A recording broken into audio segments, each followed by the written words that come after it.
Welcome to the W. Welcome to the W. Welcome to the W. Welcome to the WNBA. The W. What it do is the Beat Chef will watch the damn tape. Hit that like, that share, that subscribe button. Hit that bell to get notified when I drop my next video.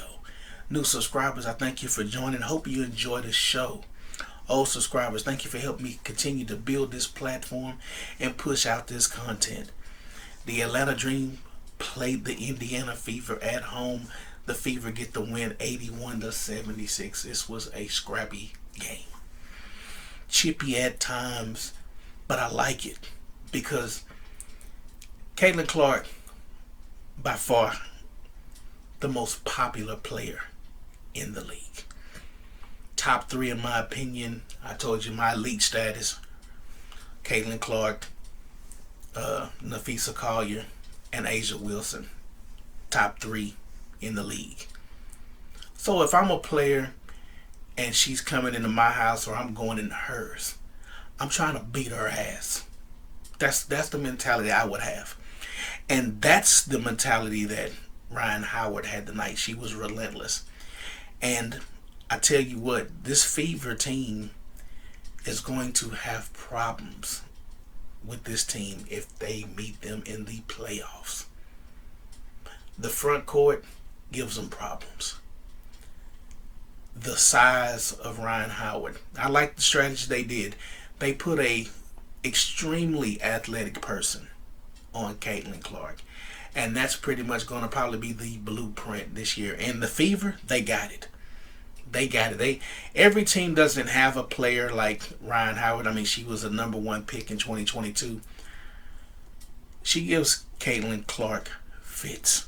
Tonight was one of the first nights in Caitlin Clark's young career where she was frustrated. And the only thing that really helped her was her two sidekicks. Sophia Cunningham and Lexi Hall should get player of the game because they came in, they balanced out the team, and they started playing a little bit better fundamentals, especially in that second quarter when the second unit came in. Because the first unit was on struggle bus mode. Struggle bus. They shot 44% for the game, shot 30% from three, and 53% from the free throw line. The free throw shooting is going to kill them. Free throw shooting is going to kill this team, especially in a tight game like they had on Tuesday against this same Dream team that killed them. It's going to kill them down the road if they don't get it corrected. This is a tough week. You played the Dream twice in a week, Tuesday and Thursday. You go home and then you play the Liberty. The Liberty beat the brakes off the Chicago Sky tonight, just like Indiana beat the brakes off the Sky.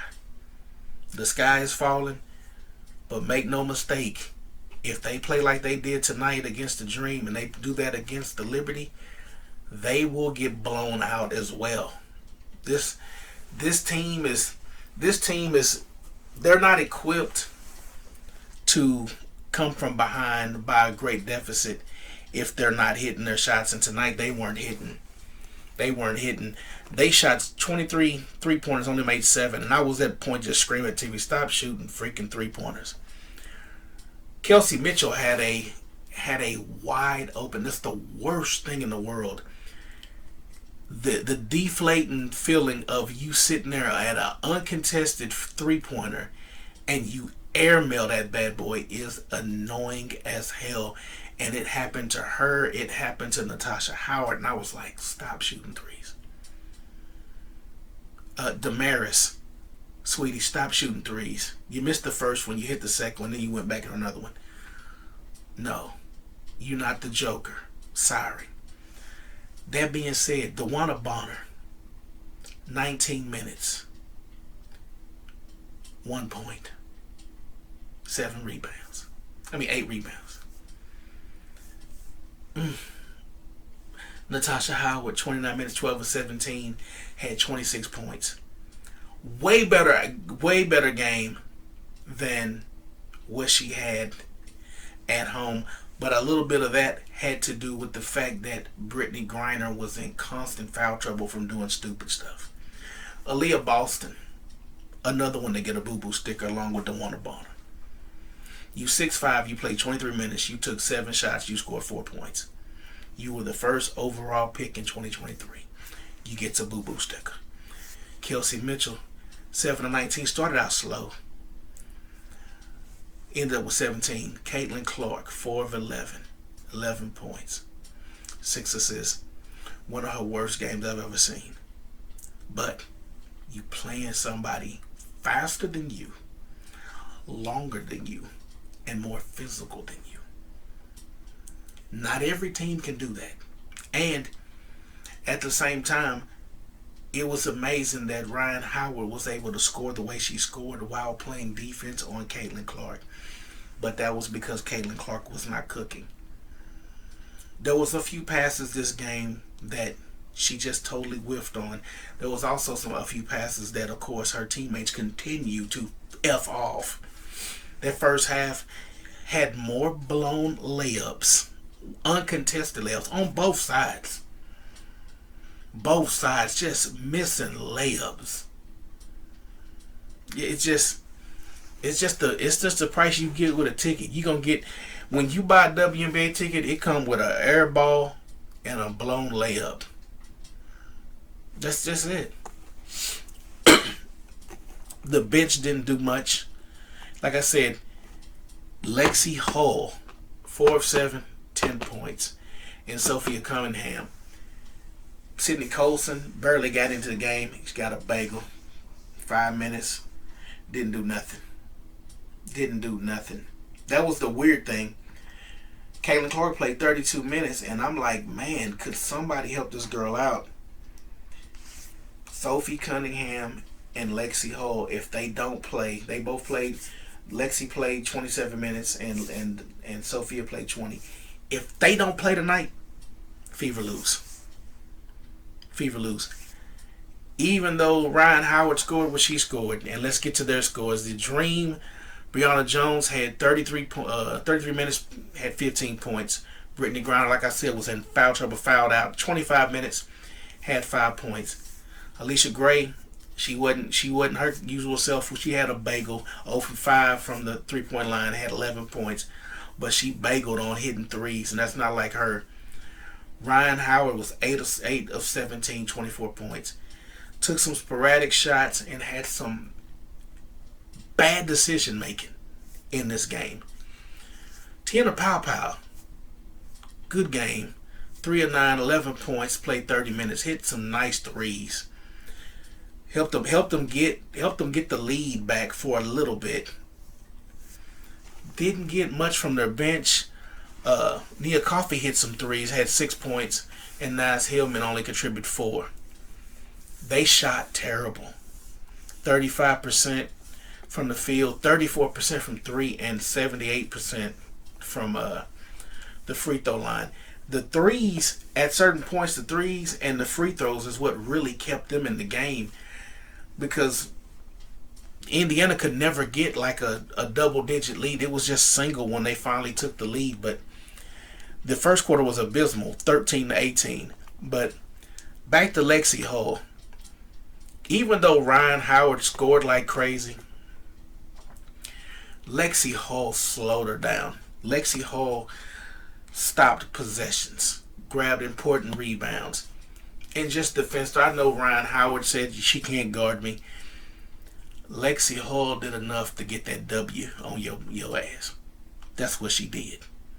She defensed you enough to where they got out with the win. Sophia Cunningham got in there with scrappy, disruptive. I kind of figured that once they got her back, she would bring a little life. And she did bring her and Lexi Hull, that second unit, when they came in with Caitlin Clark, they actually settled the game down and allowed Indiana to kind of stay in the game with the Dream. And that's when they started making their run. and they started playing a lot better basketball, moving the basketball, passing. I've noticed the last two games, the Fever just don't move. It's just everybody sitting there. And this game, everybody was sitting there like they were waiting for Caitlin to hit this miracle three, and I was like, sweetie, the three ain't falling, but the two is always there. Go to the hole, do the floater, do the pull up, bite that shit off the damn backboard, get some easy money. Your shot ain't falling. Get easy money. It's a lot of clanking in this game. A lot of clanking. A lot of shot clock violations. But if they don't have those two, they lose this game. And Caitlin was in foul trouble. Caitlin had 5 fouls. Got picked up her 5th foul, guarding Alicia Gray. And I thought Alicia Gray did a good job of going at Caitlin Clark, knowing that she had the 5th foul. To me, the play of this game and what decided this game and got the Fever to winning this game. It was 2 minutes left. Lexi Hall was guarding Ryan Howard, and somehow they got switched up, and Caitlin Clark was on Ryan Howard. Ryan Howard has to know Caitlin Clark's got 5 fouls. I go right at Caitlin Clark's ass. And either Caitlin Clark's going to ole me and pray that her defense is behind her, or she's going to foul me. I'm going to draw the foul, and I'm going to get her out this game, and I'm going to deflate her team. Ryan Howard chose C. Shoot the 3. Clanked it. They go down, score, stop them on defense the next possession, and that was the game. That was the game within the game, was Ryan Howard not being situational aware. And this happens all the time in this league. It's like when you got something going, they don't take advantage of it until it's emptied. I emptied a clip out on that sucker. I'm going at her. When Brittany Griner went out, they immediately went to Aaliyah Boston. Because Aaliyah Boston, at times, reminds me of the coach in Waterboy. The coach of the Mud Dogs, played by Henry Winkler. She reminds me of him when the coach of the other team came on the field and he just like kind of folded and got nervous and scared. That's how Aaliyah Boston looks every time Brittany Griner is on that court. It's like, I know she's 6'9". I know she intimidating. You 6'5". Act like you 6'5", not 5'6". I'm gonna need you to do that today. Because you scoring 4 points and 6'5" is inexcusable. That's why you get a boo-boo sticker. Miss Boston. You get a boo-boo sticker.